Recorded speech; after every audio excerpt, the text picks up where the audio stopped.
6월 11일 금요일, 오늘의 말씀은 잠언 22장 1절부터 16절까지의 말씀입니다. 우리 함께 봉독하도록 하겠습니다. 많은 재물보다 명예를 택할 것이요 은이나 금보다 은총을 더욱 택할 것이니라. 가난한 자와 부한 자가 함께 살거니와 그 모두를 지으신 이는 여호와시니라. 슬기로운 자는 재앙을 보면 숨어 피하여도 어리석은 자는 나가다가 해를 받느니라. 겸손과 여호와를 경외함의 보상은 재물과 영광과 생명이니라. 패역한 자의 길에는 가시와 올무가 있거니와 영혼을 지키는 자는 이를 멀리하느니라. 마땅히 행할 길을 아이에게 가르치라. 그리하면 늙어도 그것을 떠나지 아니하리라.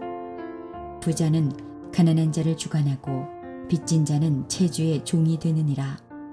악을 뿌리는 자는 재앙을 거두리니 그 분노의 기세가 쇠하리라. 선한 눈을 가진 자는 복을 받으리니 이는 양식을 가난한 자에게 주민이라. 거만한 자를 쫓아내면 다툼이 쉬고 싸움과 수욕이 그치느니라. 마음의 정결을 사모하는 자의 입술에는 덕이 있으므로 임금이 그의 친구가 되느니라. 여호와의 눈은 지식 있는 사람을 지키시나 사악한 사람의 말은 패하게 하시느니라. 게으른 자는 말하기를 사자가 밖에 있은즉 내가 나가면 거리에서 찢기겠다 하느니라. 음녀의 입은 깊은 함정이라. 여호와의 노를 당한 자는 거기 빠지리라. 아이의 마음에는 미련한 것이 얽혔으나 징계하는 채찍이 이를 멀리 쫓아내리라. 이익을 얻으려고 가난한 자를 학대하는 자와 부자에게 주는 자는 가난하여질 뿐이니라. 오늘 본문은 많은 재물보다 명예를 택할 것이요 은보다 금보다 은총을 더욱 택할 것이다 라고 시작을 하고 있습니다. 우리가 살아가고 있는 이 현대에서는 무엇보다 물질이 우선되고 있기 때문에 이 구절이 미련하다고 치부될 수 있지만 성경은 우리에게 인생의 성공이 물질에 있지 않다고 단호하게 이야기를 하고 있습니다. 제가 대학교를 다닐 때 샘물 호스피스라는 호스피스 사역, 그러니까 암으로 죽음을 앞둔 성도들을 보호하고 돌보는 그런 사역을 하시는 원주희 목사님이라는 분의 강의를 들을 일이 있었습니다. 그 수업에서 그분이 몇 가지 영상을 보여주셨었는데 그게 아직까지도 제 기억에 남아 있습니다. 바로 임종 그 순간의 모습이었는데요. 그 영상을 보기 전까지 제가 인식하고 있던 임종은 고통이었습니다. 미련, 그리고 헤어짐에 대한 슬픔, 회한이 뒤섞여가지고 이렇게 삶을 끝내야 한다는 것에 대한 고통이 가득한 게 임종이라고 생각을 했습니다. 그런데 그 영상에 나온 죽음을 앞둔 분들은 그런 느낌이 아니었습니다. 샘물 호스피스에 계신 성도님들은 암에 걸리신 분들입니다. 마지막 시한부 선고를 받고 이곳에 와서 삶을 마감하려고 준비를 하고 계신 거죠. 이렇게 내가 갈 날을 미리 선고받고 들어와서 있다가 눈을 감는 날만 기다리는 이 상황임에도 불구하고 적어도 그 영상에 계신 분들에게서는 절망이나 고통을 찾을 수 없었습니다. 오히려 지금 살고 있는 이 삶의 그 다음에 대해서 강한 확신을 가지게 했죠. 그분들의 얼굴에 하늘나라에 대한 소망과 확신이 있어 보였다는 겁니다. 그분들이 함께 둘러 모여있는 그 가족들과 함께 찬송가를 부르면서 평온한 얼굴로 소천을 하시는데 제게 큰 은혜가 되었습니다. 이렇게 그들이 암 환자로 삶을 마감하면서 하나님께 감사를 고백하고 평안한 얼굴로 눈을 감을 수 있었던 것은 무엇 때문이었을까요? 그것은 그들의 중심에 물질이 있는 것이 아니라 하나님과의 관계가 가득 차 있고 예수님을 머리로 둔 교회 공동체가 가득했기 때문입니다. 인생의 마지막에서 나에게 확신을 주고 기쁨을 줄 수 있는 것은 오직 우리 하나님과 하나님이 내게 주신 공동체의 사랑뿐이라는 겁니다. 물질적인 성공은 삶을 살아가는 동안 든든한 느낌을 줄 수는 있습니다. 방벽이 되어주는 그런 느낌을 줄 수는 있지만 삶의 마지막에서는 우리에게 어떠한 도움도 줄 수 없는 것이 바로 물질입니다. 물질은 인생의 성공을 위한 수단, 성공을 위해서 사용되어야 할 그런 물건일 뿐이지 그 자체가 목표가 될 수는 없다는 겁니다. 오직 인생의 성공은 하나님의 백성답게 살면서 하나님의 인정을 받고 내 공동체와 좋은 관계를 유지하는 데 있다고 오늘 성경은 우리에게 이야기를 하고 있는 겁니다. 그렇게 잠언은 4절을 통해 또한 이렇게 이야기를 합니다. 겸손과 여호와를 경외함의 보상은 재물과 영광과 생명이니라. 우리가 인생을 끝내고 하나님 앞에 설 때 그때 하나님께서 우리의 인생을 토대로 우리를 판단을 하실 것입니다. 그때에 하나님께서 우리를 무엇으로 판단하시냐면 겸손과 여호와를 경외했는지를 가지고 우리를 판단하신다는 겁니다.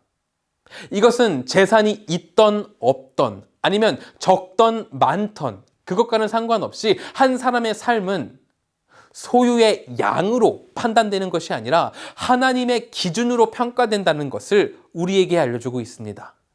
겸손한 마음과 여호와를 경외하는 것, 오직 그것만이 우리를 판단할 수 있는 가치가 된다는 거죠. 부와 영광은 하나님을 경외하며 겸손하게 살아갈 때 부수적으로 따라오는 것입니다. 부와 영광은 그것 자체가 목적이 될 수 없다는 거죠. 그러므로 우리는 물질을 채워 넣는 것에 목표를 두는 것이 아니라 하나님을 인정하고 사람들 앞에 겸손한 삶을 살아가는 것에 목표를 두어야 합니다. 그것이 하나님께서 당신의 백성들에게 원하시는 것이고 성공한 인생을 사는 방법이라고 우리에게 알려주시는 것입니다. 우리 성도님들께 이 성공이 함께하기를 소망합니다. 12절에 이렇게 얘기를 하죠. 여호와의 눈은 지식 있는 사람을 지키시나 사악한 사람의 말은 패하게 하시느니라. 하나님께서는 진리를 지키는 자를 귀히 여겨서 보호하시지만 하나님의 말씀에서 떠난 악인은 그의 말을 뒤엎어서 그의 의도를 좌절시키시고 꺾어버리십니다. 하나님의 길을 떠난 세상의 수많은 악인들이 우리를 희롱하고 그 길은 잘못된 길이라고 손가락을 하지만 세상의 마지막에서 정말로 패하여 쓰러지는 것은 우리가 아니라 하나님의 길을 떠난 악인이라는 거죠. 오늘 잠언의 말씀은 흔들리지 않는 확신을 가지고 이렇게 얘기를 합니다. 하나님의 길을 따르라. 하나님의 길을 따르면 세상이 말하는 가짜 성공이 아니라 영원한 나라를 얻는 진짜 성공, 곧 구원을 얻게 될 것이다라고 이야기를 하고 있는 겁니다.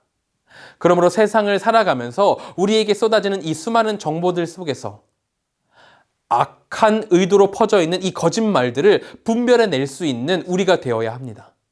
악한 자들의 그 말들이 우리에게 무분별하게 쏟아지고 있습니다. TV, 유튜브, 하다못해 뜬 소문까지 이 모든 정보들이 정제되지 않은 채 해일처럼 우리에게 매일매일 쏟아지고 있죠.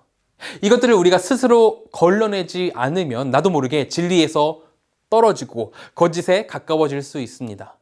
그러므로 하나님을 더 알길 소망함으로 그 지혜를 소유함으로 말씀과 가까이 함으로 거짓에 속지 않고 진리를 따르는 우리가 되기를 소망합니다.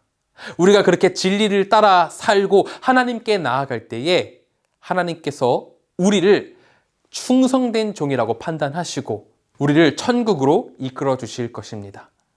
이 모든 것들을 신뢰하며 나아가는 오늘이 되었으면 좋겠습니다.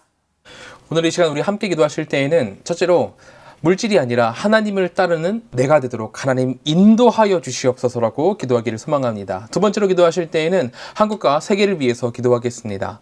인도의 코로나 문제와 미얀마의 사태, 그리고 한국의 사회, 경제, 문화, 정치, 코로나 이 모든 것 가운데 주님의 회복이 임하기를 같이 기도해 주시기 바랍니다. 세 번째로 함께 기도하실 때에는 태국의 김동현, 백종욱 선교사님을 위해서 기도하도록 하겠습니다.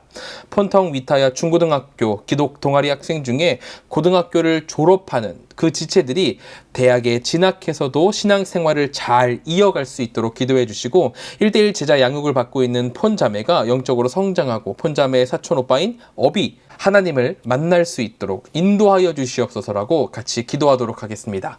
그럼 우리 시간 같이 기도하겠습니다. 사랑과 은혜가 충만하신 하나님, 하나님과 동역자들의 관계를 주님께서 회복하셔서 하나님의 백성다운 삶을 살도록 인도하시기를 소망합니다.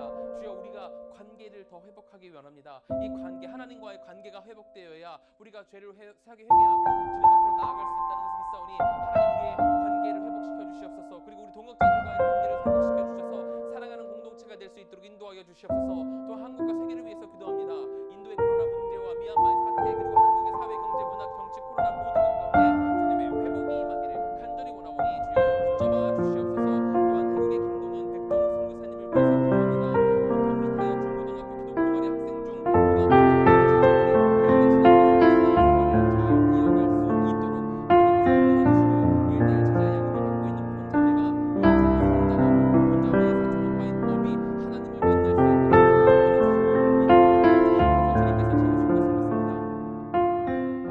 제가 기도함으로 마치도록 하겠습니다. 사랑과 은혜가 충만하신 하나님, 오늘도 말씀으로 아침을 깨우게 하신 감사합니다. 하나님, 우리가 악한 말들을 따르는 것이 아니라 오직 하나님의 말씀을 따라 살도록 인도하여 주시옵소서. 우리가 겸손함으로, 그리고 하나님의 말씀을 따름으로, 하나님을 경외함으로 마지막 때에 하나님께 충성된 종이라고 일컬음을 받는 우리 성도들이 될 수 있도록, 제가 될 수 있도록, 내가 될 수 있도록 주님 붙들어 주시고 인도하여 주시옵소서. 우리 성도님들 이제 세상으로 나아갑니다. 그 모든 발걸음 가운데 주님의 큰 축복이 있기를 소망하오니 하나님께서 붙들어 주시고 하나님께서 언제나 이끌어 주시옵소서. 주님의 은혜가 우리 가운데에 충만하기를 소망합니다. 주여 붙들어 주시옵소서. 언제나 하나님께서 함께 하실 것을 믿으며 예수님의 이름으로 기도드립니다. 아멘.